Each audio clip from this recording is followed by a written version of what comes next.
আরাফার দিন, ইয়াউমু আরাফা, জিলহজ্জের 9 তারিখ, যেদিন আরাফার ময়দানে হাজী সাহেবরা অবস্থান করেন। এই আরাফার দিন একটা শ্রেষ্ঠ দিন।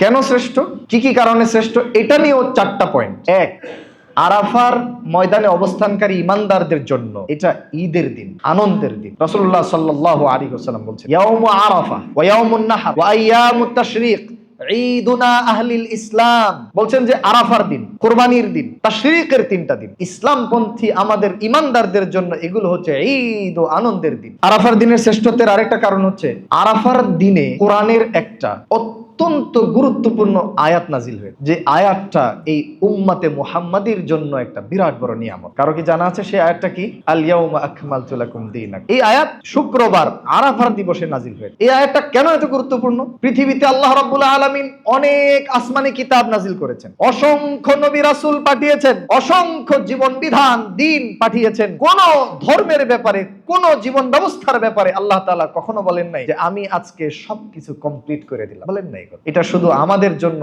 কোরআনে আল্লাহ তাআলা বলছেন। 3 নম্বর, আরাফার দিন আল্লাহ রাব্বুল আলামিন অসংখ্য মানুষকে ক্ষমা করে দেন, এবং আরাফার দিনের মতো এত বেশি পরিমাণ মানুষকে আল্লাহ তাআলা আর কোনো দিনই ক্ষমা করেন না। 4 নম্বর, এই দিনের সিয়াম পালন করলে একদিনের সিয়ামের বিনিময়ে আগে পরে 2 বছরের গুনাহ মাফ করে।